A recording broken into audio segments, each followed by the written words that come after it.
Hello, everyone. How are you doing? This is Daryl, Guberman, CEO of Guberman PMC LLC, a quality consulting firm here in Connecticut. We have a special guest again. Once again, we have Mr. Ed Pearson, former Boeing employee. And Ed, first off, I'd like to thank you for your service. I was in the military. I looked at his background, very well done background indeed. He also worked at Boeing from the years 2008 to 2018. He was on the 737 program as well. That was between April 2015 and August of 2018, final assembly.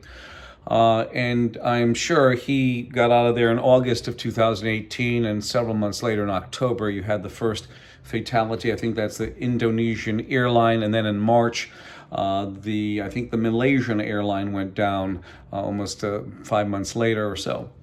We're going to put Ed down because this video today is, I'm not trying to cause a scene. I just want to get off the Boeing Max. And Ed gave a very nice interview. The interview will be down below with all other documents pertaining to this mess. I'm going to give you a brief rundown. I'm not going to show you any placards today.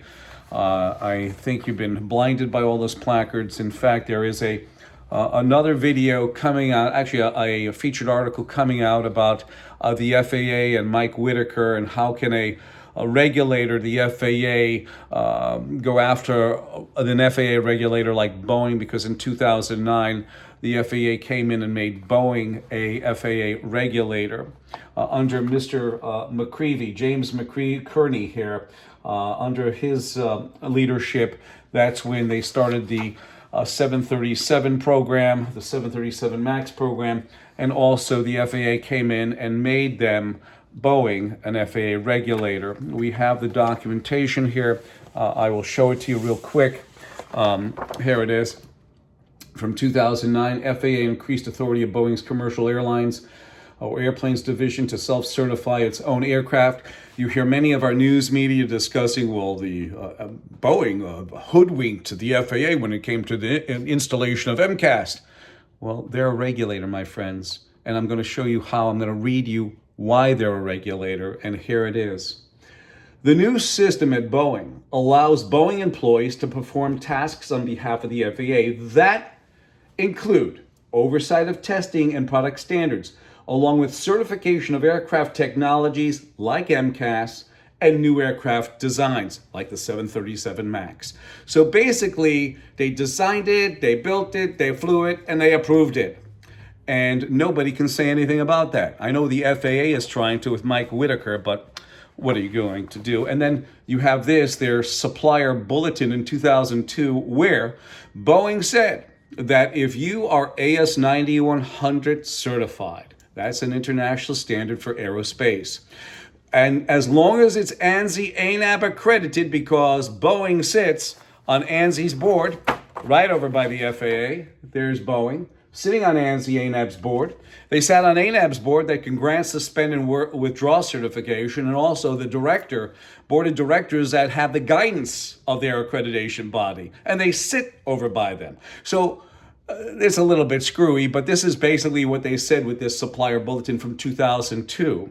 For 22 years, they've been doing this. You send us that AS 9100 certificate accredited by ANSI ANAB, and then you can send us your parts, and Boeing, we do not have to send inspection out to inspect your organization. Isn't that a tent? Does that make you feel comfortable when you put your tuckus in the seat there? 737, 757, 777, 787, all those aircraft that I just told you about have quality issues. Unbelievable. You also have the FAA. And you know what made it bad? I think the FAA taught them. They had to, because during this time, Boeing was a regulator. And do you know what happened? They skipped quality processes and standards in the manufacture of their jets. Here it is. They fudged documentation. The FAA caught them, I guess. FAA, who knows? Was it a Boeing employee FAA or was it the FAA? because the Boeing employees were made in FAA. This is 2017. Most recently, at the Boeing Bell Composite facility, I think it's in Pennsylvania, they were caught between 2007 and 18, 11 years of fudging documentation on composite manufacture. And 2 or 3 weeks before that, you heard that a V-22 Osprey, because they make the parts for the V-22, crashed. Could it be some sort of failure within the temperature, pressure, and time with the composite components made on that aircraft? Because if it's not cured properly, the vibratory stresses will cause those fibers and stacked material to separate and fail. You're going to find the rest of the data down below. I'm going to read you this real quick, but I want to let you know the story begins in 2009. When Boeing was faced with major threat to its bottom line, spurring the airline to rush a series of clutches, K-L-U-D-G-E-S, an ill-assorted collection of parts assembled to fulfill a particular purpose, like the 737 MAX, through the certification process. With an under-resourced FAA, Federal Aviation Administration, seemingly all too eager to help an American company threatened by a foreign competitor rather than to ask the tough questions about the project. Well, guess what? At that time, the FAA was sitting over by Boeing on ANSI's board. Isn't this a tender moment? Nice! Under the regime of Dennis Muhlenberg, that was under McNerney, under the regime of Dennis Muhlenberg, quality inspectors were laid off and their duties assigned to others. Boeing's touch labor union, the IAM 751, protested that it was unsafe. The protest largely fell on deaf ears. I don't call them quality escapes anymore. I call them safety escapes, because Boeing doesn't have a quality organization anymore. The retired Boeing safety employee said a procedure called quality buyback has been reduced over the years, he said. In 2009, May, an aeromechanic employee newsletter, the IAM 751, wrote that it has continued to object to Boeing's plan to eliminate quality assurance inspectors. The union vowed to have its members reveal instances where Boeing is not following its own internal process, removing inspections and discovering defects further down line will cause an abundance of out-of-sequence work and more damage to the airplane through rework. We have engaged in what we see as a long battle to protect the integrity of our manufacturing process, the union wrote in its newsletter. And the only problem I must confess to is that Mr.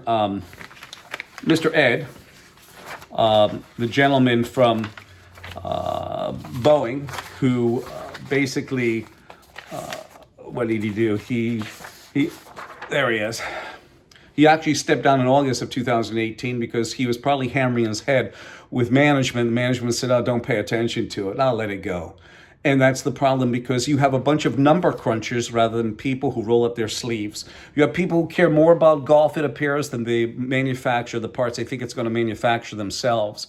And when you start downgrading the function of quality, you will ultimately have issues throughout the system. We have seen it time and time and time again. But ladies and gentlemen, I say this emphatically.